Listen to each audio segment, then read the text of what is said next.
நம்ம ஒரு த்ரில்லிங் கதைக்கு போலாமா? ஒரு பரபரப்பான நகரத்து தெருவில் எப்போதும் வண்டிகளின் ஹாரன்களும் டிராஃபிக்கின் சத்தமும் நிறைந்திருக்கும். அங்கே ஒரு சிக்னலுக்கு அருகில் தினமும் ஒரு குறிப்பிட்ட காட்சியை பார்க்க முடியும். ஏஎஸ்பி காவேரி ஜோஷி தனது கருப்பு ஸ்கார்பியோ காரிலிருந்து இறங்கி சிக்னலுக்கு அருகில் உட்கார்ந்திருக்கும் ஒரு பிச்சைக்காரனுக்கு சிறிது பணம் கொடுப்பார். அந்த பிச்சைக்காரனின் முகம் அழுக்காகவும் உடைகள் கிழிந்தும் இருக்கும். அவன் பணத்தை வாங்கி தலை குனிந்து நன்றி சொல்வான். காவேரி அவனை பார்த்து புன்னகைத்து காரில் ஏறி தனது காவல் நிலையத்திற்கு செல்வார். காவேரி ஒரு தைரியமான நீதியுள்ள காவல் அதிகாரி. 2 ஆண்டுகளுக்கு முன்பு அவளது கணவர் ஆதித்ய மல்ஹோத்ரா, ஒரு தொழிலதிபர், ஒரு மர்மமான விபத்தில் இறந்தார். அந்த சம்பவம் காவேரியை உடைத்து போட்டாலும் அவள் தன் வலியை வேலையில் மூழ்கி மறைத்தாள். ஆனாலும் தினமும் அந்த பிச்சைக்காரனுக்கு பணம் கொடுப்பது அவளுக்கு ஒரு விசித்திரமான ஆறுதலை அளித்தது. ஒருவேளை அந்த பிச்சைக்காரனின் கவலையான கண்களில் ஏதோ ஒரு விஷயம் அவளது கடந்த காலத்தை நினைவூட்டியிருக்கலாம்.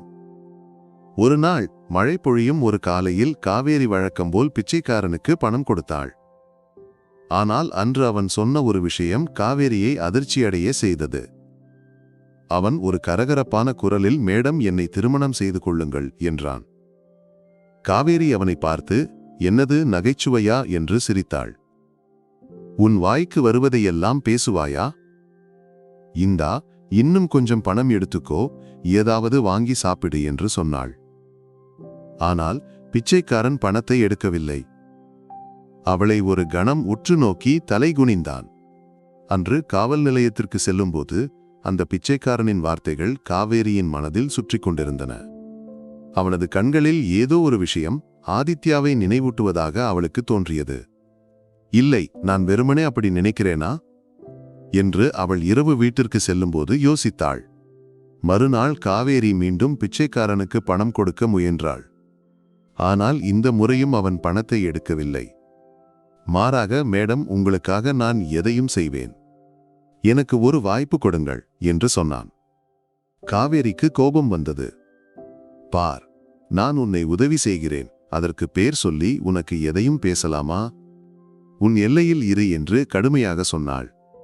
ஆனால் பிச்சைக்காரன் பின்வாங்கவில்லை. "மேடம், உங்களுக்கு நான் பைத்தியமாக தோன்றலாம். ஆனால் என் வார்த்தையை கேளுங்கள். உங்களுக்காக நான் யாராலும் செய்ய முடியாத ஒரு விஷயத்தை செய்ய முடியும்" என்று சொன்னான். காவேரி அவனது வார்த்தைகளில் ஒரு தன்னம்பிக்கையை கண்டாள். அவனை பார்த்து, "சரி, சொல், உன்னால் என்ன செய்ய முடியும்?" என்று கேட்டாள். அப்போது பிச்சைக்காரன் சொன்னான், "மேடம், இந்த நகரத்தில் ஒரு பெரிய குற்றம் நடக்கப் போகிறது. அந்த தகவலை உங்களுக்கு தர முடியும்." காவேரி சிரித்தாள். ஒரு பிச்சைக்காரனா குற்ற செய்திகள் தருகிறான்? இல்லையா என்று மனதில் நினைத்தாள். ஆனால் அவளது காவலர் உள்ளுணர்வு அவளை தடுத்தது.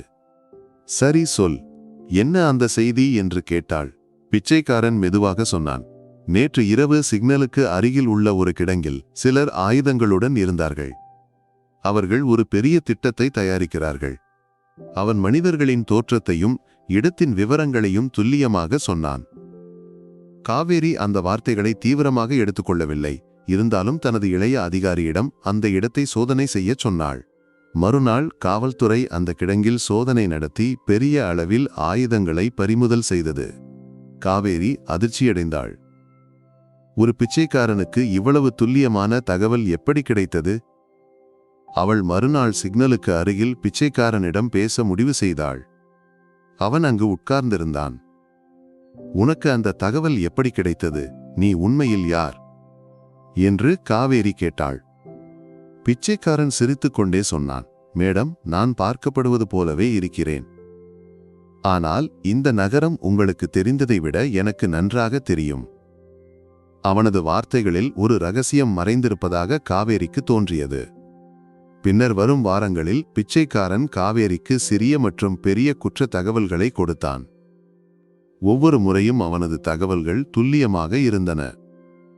காவேரி இப்போது அவனை ஒரு சாதாரண பிச்சைக்காரனாக பார்க்கவில்லை. அவனுக்கு பின்னால் ஒரு பெரிய ரகசியம் இருப்பதை அவள் உணர்ந்தாள். ஆனால் அவசரப்பட்டு அவனை விசாரிப்பது சரியல்ல என்று அவளுக்கு தெரியும். சில நாட்களில் காவேரிக்கும் பிச்சைக்காரனுக்கும் இடையே ஒரு விசித்திரமான பந்தம் உருவானது. காவேரி இப்போது அவனுக்கு பணம் கொடுப்பதை நிறுத்தி பேச ஆரம்பித்தாள். பிச்சைக்காரன் சில சமயங்களில் ஆதித்யாவை நினைவூட்டும் விஷயங்களை சொல்வான். ஒரு நாள் அவன் சொன்னான், மேடம், மழையில் காஃபி குடிப்பது ஒரு தனி உணர்வு என்று நீ சொல்வாயே. காவேரி அதிர்ந்தாள். அந்த வார்த்தையை அவள் ஆதித்யாவிடம் மட்டுமே சொல்லியிருந்தாள். ஆனால் அவள் சிரித்து, உன் நினைவாற்றல் சூப்பராயிருக்கே என்று சொல்லி அந்த தலைப்பை மாற்றினாள். ஒரு இரவு காவல் நிலையத்திலிருந்து தாமதமாக வீட்டிற்கு செல்லும்போது காவேரியின் கார் திடீரென நின்றது. மழை கடுமையாக பெய்து கொண்டிருந்தது. பாதை வெறிச்சோடியிருந்தது. அப்போது பிச்சைக்காரன் திடீரென அங்கு தோன்றினான். அவளுக்கு உதவி தேவை என்று முன்கூட்டியே அறிந்தவன் போல அவன் காரை சரி செய்ய உதவினான். மேடம், இனி இப்படி தாமதமாக தனியாக வெளியே வராதீர்கள் என்று சொன்னான். அவனது குரலில் ஒரு கவலை இருந்தது. காவேரி அவனை வீட்டிற்கு வரச் சொன்னாள். முதலில் அவன் மறுத்தாலும் அவளது வற்புறுத்தலுக்கு இணங்கினான். வீட்டிற்கு வந்தபோது காவேரி அவனுக்கு உணவு பரிமாறினாள். உணவு சாப்பிடும்போது அவன் சொன்னான், மேடம், இந்த உணவின் சுவை எனக்கு பழைய நாட்களை நினைவூட்டுகிறது. காவேரியின் இதயம் வேகமாக துடித்தது.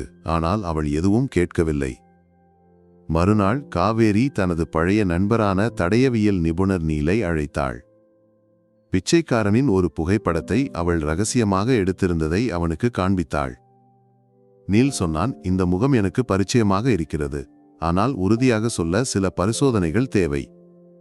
காவேரி, அவனது உடைகள் அல்லது DNA பரிசோதனைக்கு பயன்படுத்தக்கூடிய ஏதாவது கிடைத்தால் நான் தருகிறேன் என்று சொன்னாள்.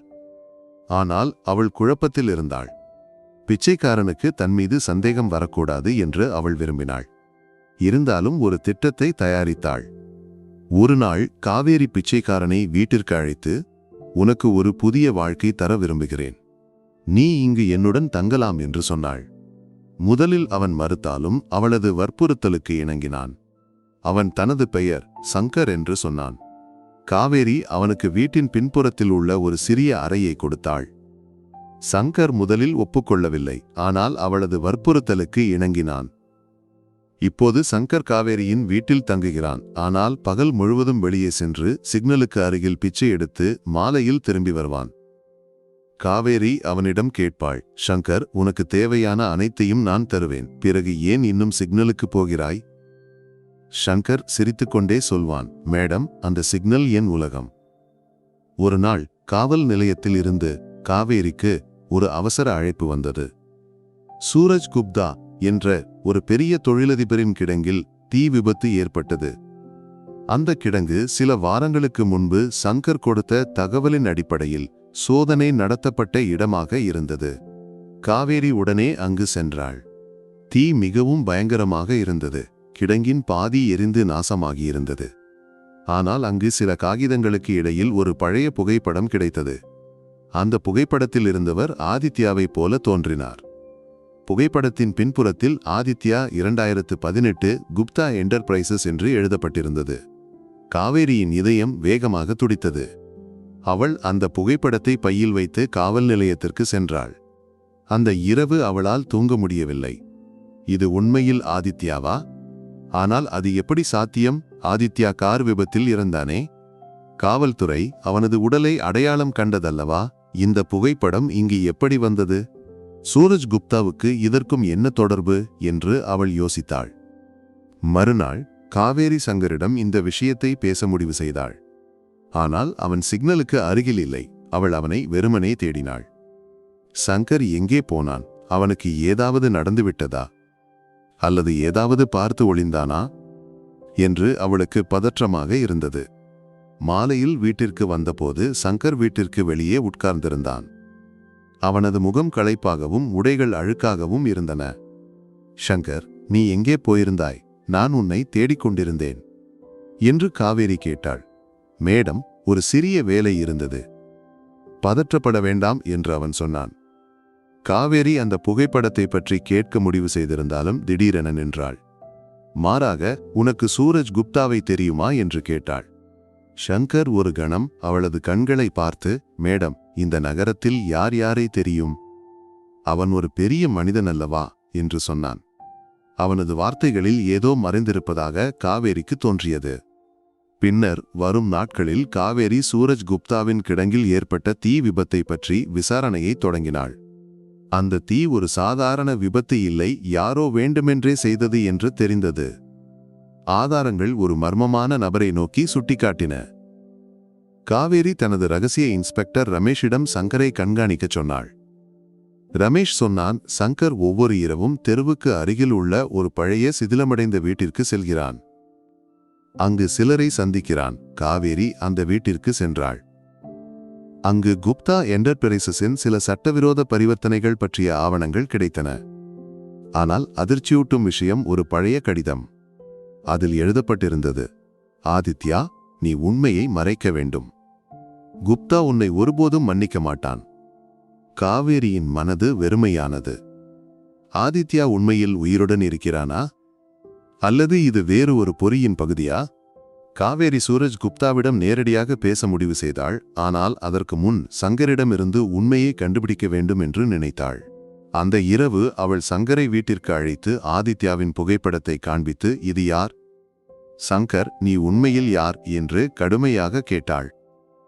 சங்கர் புகைப்படத்தை பார்த்து, மேடம், சில கேள்விகளுக்கு காலம் மட்டுமே பதில் தரும். ஆனால் நான் உன்னை ஒருபோதும் காயப்படுத்த மாட்டேன் என்று சொன்னான். காவேரிக்கு கோபம் வந்தது.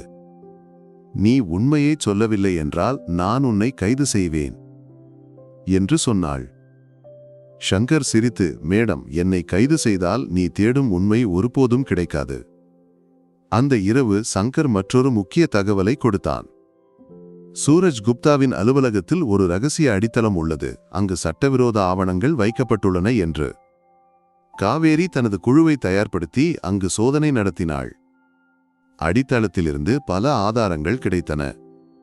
சோதனைக்கு பிறகு சூரஜ் குப்தாவை கைது செய்தார்கள். ஆனால் காவேரியின் மனது இன்னும் குழப்பத்தில் இருந்தது. அவள் சங்கரின் DNA பரிசோதனைக்காக நீலுக்கு சில மாதிரிகளை கொடுத்தாள். முடிவு வர சில நாட்கள் தேவைப்பட்டன.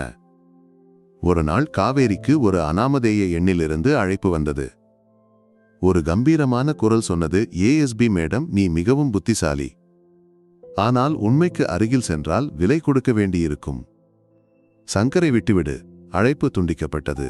காவேரிக்கு இப்போது உறுதியாக தெரிந்தது, சங்கர் ஒரு சாதாரண பிச்சைக்காரன் இல்லை. ஆனால் இனி பின்வாங்க முடியாது என்று அவளுக்கு தெரியும். சங்கர் உண்மையில் ஆதித்யாவே என்பது பின்னர் தெரிய வந்தது.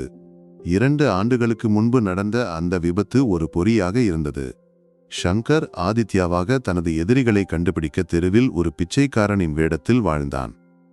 சூரஜ் குப்தா ஒரு பொம்மை மட்டுமே, உண்மையான குற்றவாளி வேறு ஒருவன். அந்த நபர் ஆதித்யாவின் தொழிலையும் வாழ்க்கையையும் அழிக்க முயன்றான். இப்போது அவன் காவேரியை குறிவைக்கிறான். ஒரு நாள் சங்கர் வீட்டை விட்டு சென்றான். ஒரு குறிப்பு மட்டும் வைத்துவிட்டு, மேடம், நான் சில நாட்களுக்கு செல்கிறேன், திரும்பி வருவேன். காவேரி முடிவு செய்தாள், இனி காத்திருக்க மாட்டேன். சங்கரை பின்தொடர்ந்து உண்மையை கண்டுபிடிக்க வேண்டும். அவள் தனது நம்பகமான இன்ஸ்பெக்டர் ரமேஷை அழைத்து சங்கரை பின்தொடர திட்டமிட்டாள். ரமேஷ் சொன்னான், சங்கரை கடைசியாக நகரத்திற்கு வெளியே உள்ள ஒரு பழைய தொழிற்சாலையில் பார்த்தேன். அந்த தொழிற்சாலை சில நாட்களுக்கு முன்பு சோதனை நடத்தப்பட்ட இடமாக இருந்தது. காவேரி தனது குழுவை தயார்படுத்தினாள். ஆனால் தனியாக செல்ல முடிவு செய்தாள். சங்கருடன் நேரடியாக பேசுவதைத் தவிர வேறு வழியில்லை என்று தோன்றியது. அவள் தனது ரிவால்வரை சோதித்து தொலைபேசியில் டிராக்கரை ஆன் செய்து காரில் தொழிற்சாலைக்கு சென்றாள். இரவின் இருளும் நிசப்தமும் தொழிற்சாலையை பயமுறுத்துவதாக இருந்தது. அந்த இரவு தனது வாழ்க்கையை என்றென்றும் மாற்றும் என்று காவேரிக்கு தெரியவில்லை.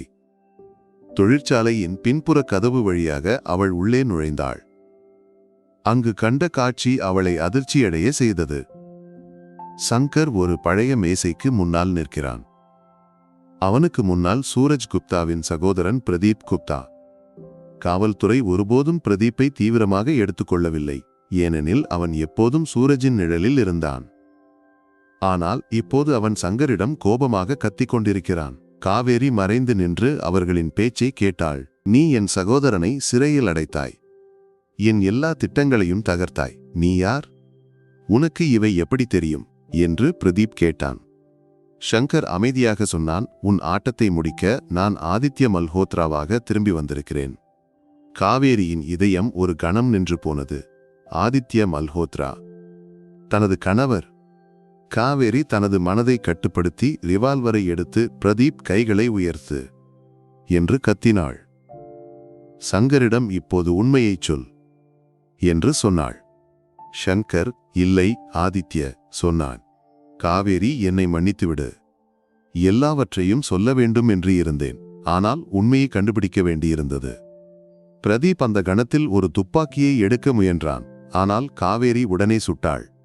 குண்டு பிரதீப்பின் கையில் பாய்ந்து துப்பாக்கி கீழே விழுந்தது.